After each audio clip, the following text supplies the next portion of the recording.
سخت عذاب میں مبتلا ہوں گے اور اللہ کے قہر و غضب کا شکار ہوں گے۔ اور پھر فرمایا میں نے ایسے لوگوں کو بھی دیکھا کہ جن کے سامنے انواع و اقسام کے کھانے پڑے ہوئے ہیں، ہنڈیا کے اندر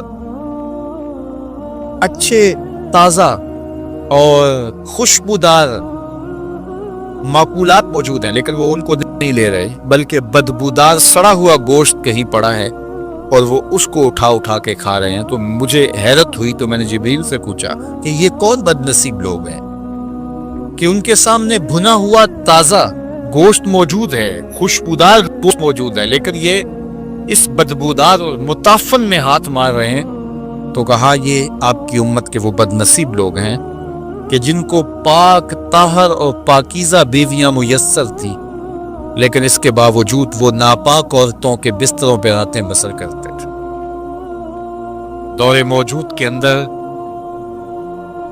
برائی اور بدی تیزی کے ساتھ پھیلتی چلی جا رہی ہے، اور جدید ذرائع ابلاغ نے، جس میں سوشل میڈیا پیش ہے، آنکھوں سے حیا تو چھین ہی لیا ہے، خیالوں کی پاکیزگی تو چھین ہی لی ہے، عصمت کے جوہر پر اتنی تیزی سے یہ آلات حملہ آور ہیں کہ اپنی نئی نسلوں کو بچانا اور ان کی حفاظت کرنا بہت ضروری ہو گیا ہے۔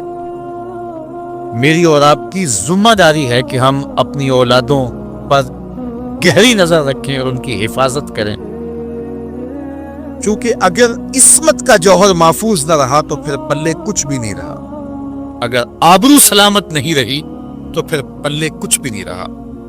قیامت کے دن ان لوگوں کو اس صورت کے اندر لایا جائے گا کہ وہ یہ غلیظ کھانے کھا رہے ہوں گے، اور ذلت اور رسوائی کی وہ زندگی ان کو سہنا پڑے گی، اور اللہ کے قہر و غضب کا شکار ہونا پڑے گا۔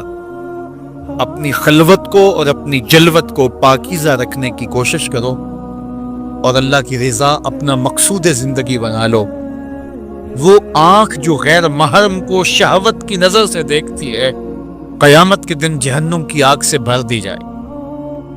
اپنے خیالوں کو بھی پاکیزہ کرو، اپنی سوچوں کو بھی پاکیزہ کرو، اور اپنی زندگی کی ایک ایک ساتھ کو اپنے مالک کے حضور پیش کرو، اور اللہ سے توفیق مانگو خیر کی اور برکت اور رحمت کی۔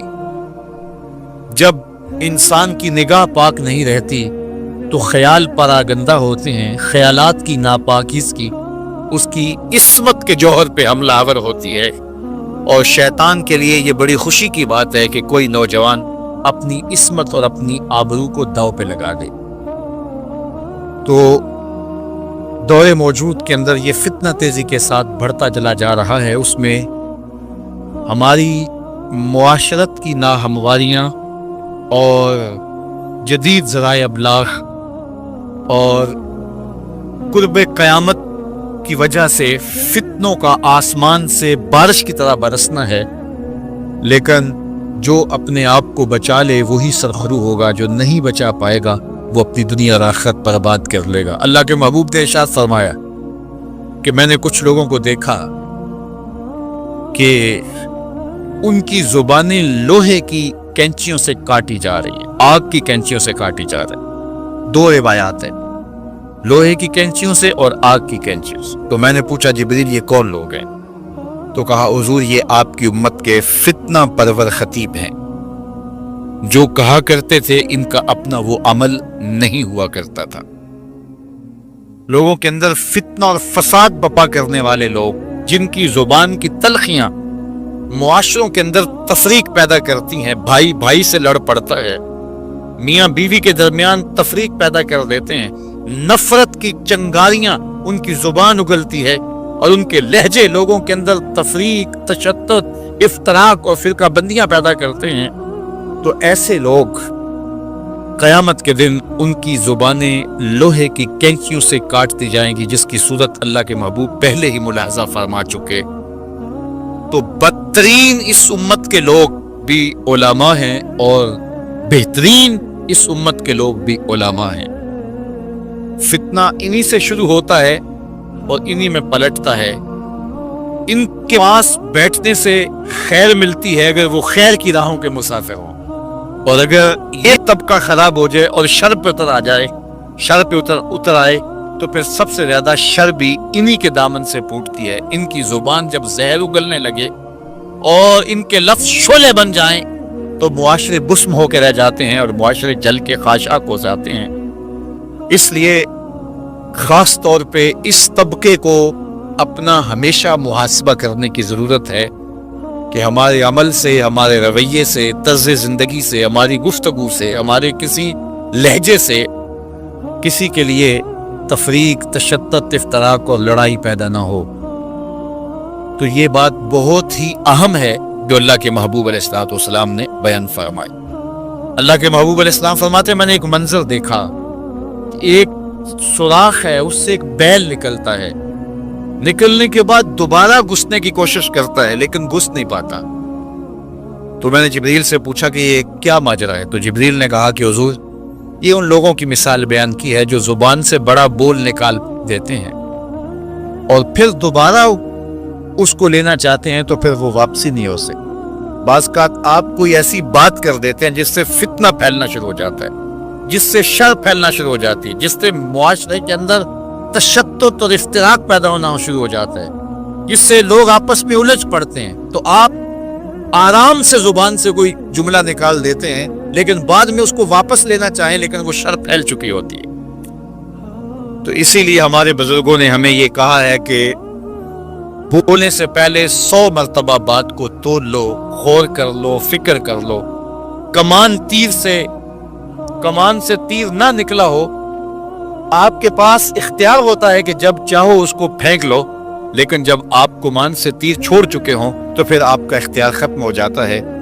پھر وہ زخمی کرے، کسی کی موت کا سبب بنے یا وہ تیر ضائع چلا جائے، پھر تمہارا اختیار نہیں ہوتا۔ تو بولنے سے قبل ضرور سوچو کہ میری زبان سے نکلا ہوا کوئی جملہ اس معاشرے پر کیا اثر پیدا کرے گا، اور جب زبان سے جملہ نکل گیا تو پھر آپ کے اختیار میں نہیں ہے۔ تو یہ بہت ضروری ہے۔ اس وقت ہر بندہ جو زبان میں آئے بول دیتا ہے، ہر بندے کو اس وقت بولنے کی جو لت ہے، اور آج کل تو وہ سوشل میڈیا کے اوپر جو من میں آیا تنہائی میں وہ لکھ دیا اور لکھ کے معاشرے کے اندر لوگوں کے اندر وہ چیز وائرل کر دی، جس طرح کی تصویر چاہا ڈال دی، لیکن پھر بعد میں وہ آپ کے اختیار میں چیز نہیں رہتی ہے۔ بلکہ اب تو اتنے بخسیس اور اتنے نیچ فطرت کے لوگ بھی سوشل میڈیا پہ بیٹھے ہوئے ہیں۔ کسی زمانے کے اندر جو گندے مزاج کے لوگ ہوتے تھے وہ واش روم کے اندر بیٹھ کر کے چھپ کے اپنے خب سے باطن کا اظہار کرتے تھے، اور واش روم کی دیواروں کے اوپر جو ان کے من میں غلاظت ہوتی وہ لکھ دیا کرتے تھے۔ پبلک واش رومز کے اندر ایسے مناظر آپ نے بھی دیکھے ہوں گے کہ انسانیت کا سر شرم سے جھک جاتا ہے۔ ایسے چھوٹی سوچ کے لوگ وہاں بیٹھ کر کے جو ہے وہ لکھ دیا کرتے تھے۔ اب وہی لوگ، ان کو ایک سوشل میڈیا کا پلیٹ فارم مل گیا ہے اور وہ یہاں اپنے بند کمرے میں جو چاہیں لکھ کے اس کے اوپر ڈال دیں، اور اس کی شر اور اس کا فساد اور اس کی غلاظت، اس کی گندگی کے چھینٹے کہاں کہاں تک پہنچتے ہیں ان کو اس سے غرض نہیں ہوتی۔ تو ایک ایک حرف جو زبان سے نکلتا ہے، تمہارے قلم سے نکلا ہوا ایک ایک جملہ، اس کا حساب ہونا ہے قیامت کے دن۔ ایک ایک چیز کے بارے میں پوچھا جائے گا۔ اور آج اگر تم سوشل میڈیا پہ کوئی بات چھوڑتے ہو، یا کسی مجمع عام کے اندر کوئی بات کرتے ہو، یا تنہائی کے اندر کوئی بات کرتے ہو اور پھر اس کی شر پھیلتی ہے، تو وہ شر تو پھر سفر کرتی رہے گی۔ تم اب وہ جملے کہنے چھوڑ بھی دو، تم اپنا وہ اکاؤنٹ بند بھی کر دو، لیکن وہ شر، وہ غلاظت، وہ گندگی، وہ چھینٹے جو اڑے تھے وہ آگے بڑھتے رہیں گے، اور اس کا گناہ تمہارے نامہ اعمال میں، تمہارے کھاتے میں درج ہوتا رہے گا، حتیٰ کہ تم مر بھی گئے تو پھر بھی تمہارے نامہ اعمال کے اندر وہ سب کچھ اترتا رہے گا۔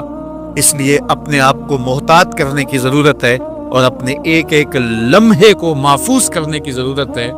اپنے وقت کو قیمتی جانو، اپنی زبان کو کھولنے سے قبل 100 بار سوچو کہ جو میں لفظ کہہ رہا ہوں وہ کیا مجھے کہنا چاہیے یا نہیں؟ میرے اور آپ کے آقا و مولا نے فرمایا جو اللہ اور پچھلے دن پر ایمان رکھتا ہے وہ خیر کی بات کہے ورنہ چپ رہے، اس کا چپ رہنا اس کے لیے بہتر ہے، اور اگر وہ کہنا چاہتا ہے تو وہ خیر کی بات کہے۔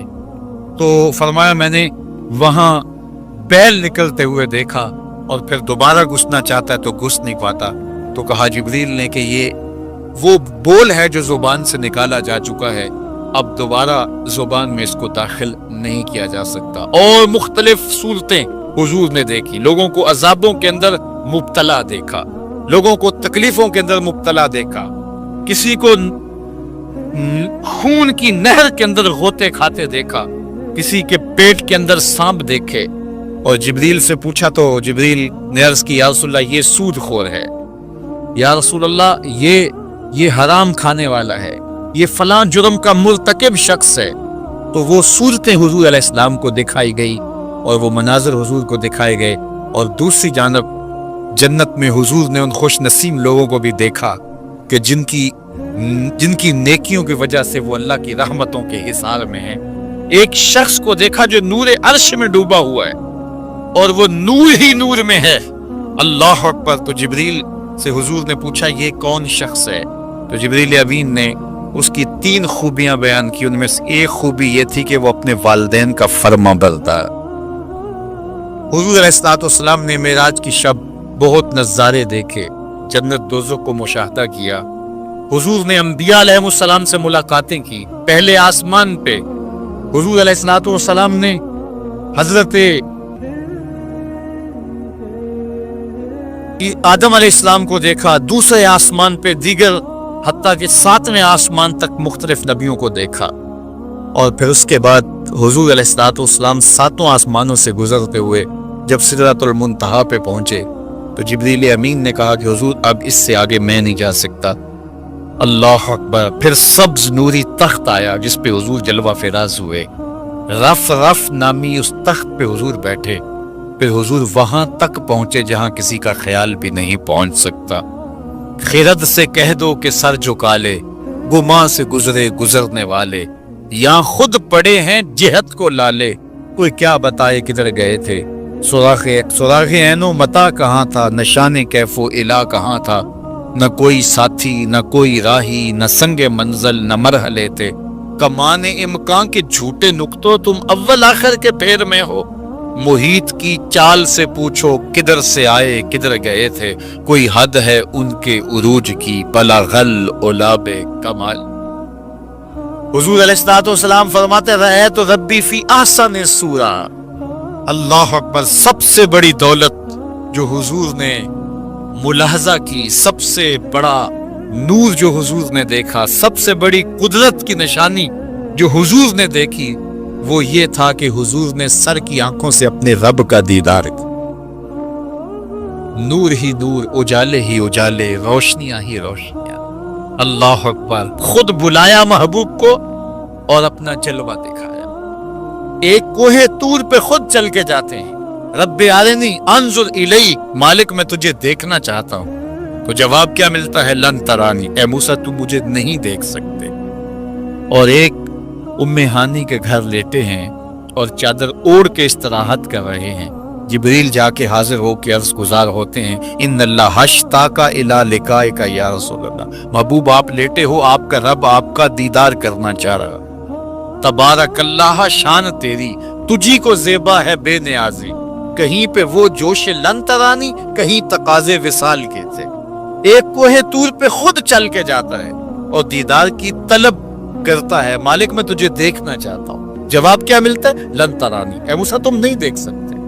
بہم اسرار ہوتا ہے بار بار، یا اللہ میں تجھے دیکھنا چاہتا ہوں۔ علماء نے لکھا جب یہ کہہ دیا گیا تم نہیں دیکھ سکتے تو پھر تقاضا کیوں تھا؟ کہا اس لیے کہ رب کا کلام سنا تھا، اس لیے تڑپ تھی، جس کے کلام میں اتنا لطف ہے دیدار کا مزہ کیا ہوگا۔ تو کہا تھا مالک میں تجھے دیکھنا چاہتا ہوں۔ اچھا اگر مجھے دیکھنا چاہتے انظر الی الجبل، اس پہاڑ کو دیکھو، اگر یہ اپنی جگہ پہ کھڑا رہا تو تم مجھے دیکھ لو گے۔ اللہ نے اپنی رویت کو استقرار جبل کے ساتھ معلق کر دیا۔ علامہ سعد الدین تفتزانی علیہ رحمہ نے شرح عقائد نصفیہ میں اس پہ گفتگو کی ہے کہ ممکن کے ساتھ معلق بھی ممکن ہوتا ہے۔ گویا اللہ کا دیدار ممکن ہے.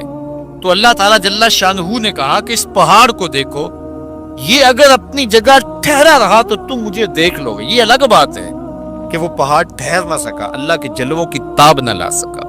اللہ تعالیٰ نے اس پہاڑ پہ جب اپنی تجلی کا نزول کیا، اور وہ بھی تجلی ذاتی نہیں تھی، تجلی صفاتی، اور اس کا بھی عکس، پرتو، ظل اور سایہ اس پہاڑ پہ ڈالا، اور پہاڑ اس جلوے کی تاب نہیں لا سکا. طور جلنے لگا، خرّ موسیٰ صاعقہ قرآن بتاتا ہے. حضرت موسیٰ علیہ السلام بھی بے ہوشی کی کیفیت میں زمین پر تشریف فرما ہو گئے. اللہ اکبر. اس کے بعد جب ہوش میں آئے تو حضرت موسیٰ اللہ کی بارگاہ میں عرض گزار ہے، مالک میں تیرے حضور توبہ کرتا ہوں، میں نے تقاضا ہی کیوں کیا. اللہ اکبر. جلووں کی تاب نہیں لا سکے، اور وہ تجلی ذاتی بھی نہیں تھی، تجلی صفاتی تھی، اور وہ بھی تجلی صفاتی کا عکس تھا، سایہ تھا، اور وہ بھی پہاڑ پہ پڑا. پہاڑ سے منعکس ہو کے حضرت موسیٰ علیہ السلام پہ آیا، لیکن تاب نہیں لا سکے. لیکن اللہ کے دیدار کا سرما تو آنکھوں میں لگ گیا تھا، ایک جھلک تو بڑی تھی. امام حلبی نے لکھا ہے کہ اس کے بعد حضرت موسیٰ کی نگاہوں کا عالم یہ تھا کہ کالی رات کے اندھیرے میں کالے پتھر پر کالے رنگ کی چیوٹی کو 9 فراسخ دور سے، ایک فرسخ 3 میل کا ہوتا ہے، 27 میل دور سے، تقریباً 50 کلومیٹر دور سے کالے رنگ کی چیوٹی کو کالے پتھر پر کالی رات کے اندھیرے میں چلتا ہوا دیکھ بھی لیتے تھے، اس کے قدموں کی آہٹ کو سن بھی لیتے تھے. یہ اللہ کا کلام سننے کی وجہ سے کانوں میں یہ سماعت آ گئی، اور اللہ کا دیدار کرنے کی وجہ سے آنکھوں میں یہ توانائی آ گئی کہ 50 کلومیٹر دور کالی رات کے اندھیرے میں شب دیجور کی ظلمتوں میں کالے رنگ کی چیوٹی کو چلتا ہوا دیکھتے بھی، اس کے قدموں کی سنسناہٹ کو سنتے بھی. یہ اس کی نظر کا کمال ہے جس نے تجلی صفاتی کا پرتو پہاڑ پہ پڑتے ہوئے دیکھا اور تاب نہ لا سکا، اور جو ذاتی تجلیوں میں گم رہا اور آنکھ بھی نہیں جھپکتا. اس محمد عربی کی نگاہوں کا عالم کیا ہو، ان کی نظروں کا عالم کیا ہوگا.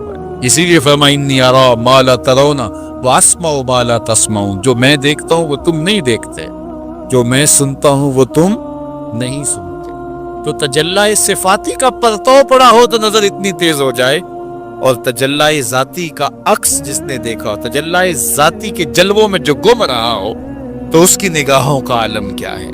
اللہ اکبر. یہاں تو خرّ موسیٰ صاعقہ ہے، وہاں کیا ما زاغ البصر وما طغى. آنکھ نہ ہی تو چندھیائی اور نہ حد ادب سے متجاوز ہوئی. کیسی آنکھ ہے، جب جلوائے محبوب دیکھا تو آنکھ چندھیائی بھی نہیں. آپ سورج کو دیکھیں اور وہ دوپہر پر ہو اور جو ہے وہ پورے جلال پر ہو تو آپ کی آنکھیں چندھیا جاتی ہیں، آپ دیکھ نہیں پاتے، آنکھوں میں پانی اتر آتا ہے. اب یہ آنکھیں کیسی تھیں کہ جب جلوائے جمال خدا دیکھا تو خدا کہہ رہا ہے، رب کہہ رہا ہے ما زاغ البصر. کیسی آنکھیں ہیں کہ جو چندھیائی نہیں ہے، وما طغى، اور حد ادب سے متجاوز بھی نہیں ہوئی ہے. دنیا پر ایسا ہوتا ہے، کسی منظر کو کوئی نظر دیکھے تو نظر منظر کی تعریف کرتی ہے نا، کوئی نظارہ دیکھے تو ناظر تعریف کرتا ہے نا، واہ واہ کیسا نظارہ تھا، کیسا منظر تھا. دنیا کے اوپر یہی ہوتا آیا ہے. لوگ جاتے ہیں گلزاروں کو، پہاڑوں کو، کوساروں کو، وادیوں کو دیکھنے کے لیے، تو واپس پلٹتے ہیں تو کہتے ہیں کیا منظر تھا یار. پہاڑوں پہ جمی ہوئی برف، پھوٹتے جھرنے، بہتی ندیاں، کیا منظر تھا، کیا خوبصورت درخت تھے، اور درختوں کے اوپر کیا قدرت کے جمال کے رنگ تھے. اقبال بھی ایک منظر دیکھ کر آئے تو واپس کسی نے پوچھا کیا دیکھا وہاں، تو انہوں نے کہا من خدا را آنجا دیدم بے حجاب، میں نے اس کے جلوے وہاں بے نقاب دیکھے. تو جب کوئی ناظر کسی منظر کو دیکھتا ہے تو ناظر منظر کی تعریف کرتا ہے کہ واہ واہ کیسا منظر تھا، آنکھوں سے ہٹتا ہی نہیں ہے. یہ پہلی مرتبہ دنیا میں ایسا ہوا کہ ناظر نے منظر کو دیکھا تو منظر کہنے لگا واہ کیسی آنکھ ہے، جتنا چندھیاتی ہے نہ حد ادب سے گزرتی. یہ پہلی بار ایسا ہوا. ما زاغ البصر وما طغى.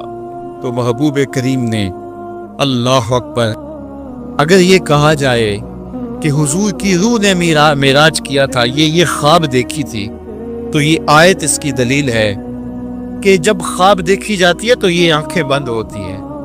خواب خیال سے دیکھی جاتی ہے، وہ ایک خیال ہے جو پرواز کرتا ہے، اس کا تعلق دماغ سے ہوتا ہے.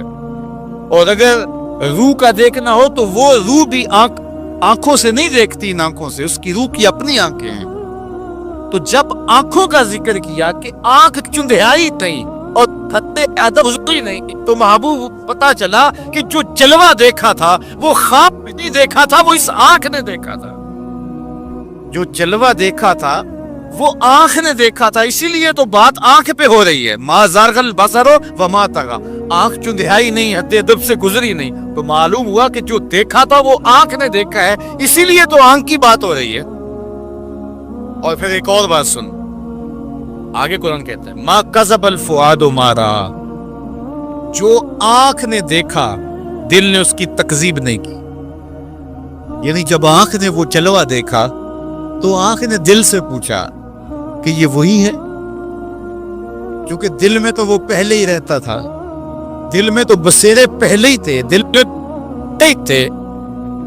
دیکھو کسی نے کسی کو نہ دیکھا ہو اور وہ کسی کے ساتھ اس کو دیکھنے جائے، تو جس کے ساتھ وہ دیکھنے گیا اس نے دیکھا ہو تو اس کو لگے کہ یہ وہی ہے، تو وہ اس سے پوچھتا ہے جناب یہ وہی ہے، تو اس نے دیکھا ہو تو وہ تصدیق کر دیتا. اور اگر اس نے بھی نہ دیکھا ہو تو پھر اس سے کوئی پوچھتا بھی نہیں، چونکہ ہم بھئی ایک جیسے ہیں، تم نے بھی نہیں دیکھا میں نے بھی نہیں دیکھا. تو جب کسی نے پہلے دیکھا ہوا ہو تو پھر دوسرا اس کو پوچھتا ہے ہاں وہی ہے، اور وہ کہتا ہے ہاں وہی ہے. اور وہ یہ تب کہہ سکتا ہے کہ اس نے پہلے دیکھا ہو جب جمال الہی کو نگاہ مصطفیٰ نے دیکھا، تو نگاہ نے دل سے پوچھا یہ وہی ہے، یہ وہی ہے جو دل میں درد بن کے رہتا ہے، یہ وہی ہے. ما کذب الفؤاد ما رأى، قرآن بتاتا ہے جب آنکھ نے پوچھا نا دل سے تو دل نے تکذیب نہیں کی، دل نے کہا ہاں یہ وہی ہے. اب یہاں ایک جملہ کہتا ہوں اور میری تقریر یہاں اختتام کو بھی پہنچ جائے گی، تو یہ آپ کے لیے کافی قوی غذا ہوگی اور روح کو سرشار رکھے گی. اور وہ یہ کہ جو دل میں رہتا ہو وہ آنکھوں کے سامنے آئے، اسے تو معراج کہتے ہیں. جو دل میں بستا ہو وہ آنکھوں کے سامنے آ جائے، اسے ہی تو معراج کہتے ہیں. اس لیے دل نے تو پہلے ہی دیکھا تھا، دل میں تو وہ پہلے ہی رہتا تھا. آج شب جو ہے وہ آنکھ نے دیکھا تو آنکھ جو ہے وہ تڑپ کے دل سے پوچھتی ہے وہی ہے. اللہ اکبر. تو پھر آنکھ نے جب پوچھا تو دل نے ما کذب الفؤاد، دل نے تکذیب نہیں کی بلکہ دل نے تصدیق کی. اللہ اکبر. قرآن کہتا ہے افتمارونہ علی ما یری، تم بحث کر رہے ہو، لڑ رہے ہو، الجھ رہے ہو آپس میں اس پر کہ جو اس نے دیکھا تم دیکھنے پہ الجھ رہے ہو. وَلَقَدْ رَآهُ نَزْلَةً أُخْرَى، جو پھر اس نے 2 بار دیکھا. تم ایک بار کی بات کر رہے ہو، اس نے 2 بار دیکھا. اللہ اکبر. ما کذب الفؤاد ما رأى. آنکھ کیسی ہے، حد ادب سے آگے نہیں گزرتی، چندھیاتی بھی نہیں ہے. بات ساری آنکھ کی ہو رہی ہے تو پھر بات خواب کی کہاں آ گئی؟ آنکھ کی بات ہو رہی ہے، آنکھ ہی دل سے پوچھ رہی ہے، تو بار بار آنکھ کی بات ہو رہی ہے. آنکھ نے دیکھا، آنکھ نے دیکھا. اچھا صرف دیکھا ہی کوئی بات نہیں ہوئی؟ اللہ اکبر. صرف دیکھا ہی کوئی بات نہیں ہوئی؟ قرآن سے پوچھتے ہیں، سورہ نجم اٹھاتے ہیں، فَأَوْحَى إِلَىٰ عَبْدِهِ مَا أَوْحَىٰ، کہاں باتیں بھی ہوئی تھی. اللہ اکبر. اب ساری توجہ ادھر ہوگی. کیا بات رہی؟ اعلامیہ کیا جاری ہوا؟ یہ مرکزی نقطہ ہے نا. ملاقات ہوئی ہے، اب کان کھڑے ہو گئے، پھر کوئی بات بھی ہوئی، جواب آیا ہاں ہوئی. فاوحا، ہاں بات ہوئی. فاوحا الی عبدہ، اس نے اپنے بندے سے کوئی بات کی. اب سماعتیں رک گئیں، سانسیں بھی رک گئیں. اب سنے تو صحیح کیا بات ہوئی. اب سنو کیا بات ہوئی. اور اس بات پہ بات ہی ختم ہے. کیا لفظ ہیں اور کیا قرآن کا اسلوب ہے. قرآن تو واقعی اللہ کا کلام ہے. پھر ذرا سنیے ذرا کیا منظر ہے، لطف کیا ہے کہ ملاقات ہوئی. ملاقات کو قرآن بیان کر رہا ہے. آنکھ جھپکی نہیں ہے، بات قرآن بتا رہے ہیں، آنکھ نہ جھپکی ہے نہ حد ادب سے آگے گزری ہے۔ یہاں ایک اور بات عرض کرنا چاہوں گا، حد ادب سے آگے نہیں گزری، حد ادب سے متجاوز نہیں ہوئی۔ تو یہ جملہ بتاتا ہے یہ جبریل سے ملاقات کی بات نہیں بتائی جا رہی، یہ رب سے ملاقات کی بات بتائی جا رہی ہے۔ یہ حد ادب کی جو بات ہے، اس بات کو سمجھیں۔ پھر کہا، آنکھ نے پوچھا دل سے، دل نے کہا یہ وہی ہے۔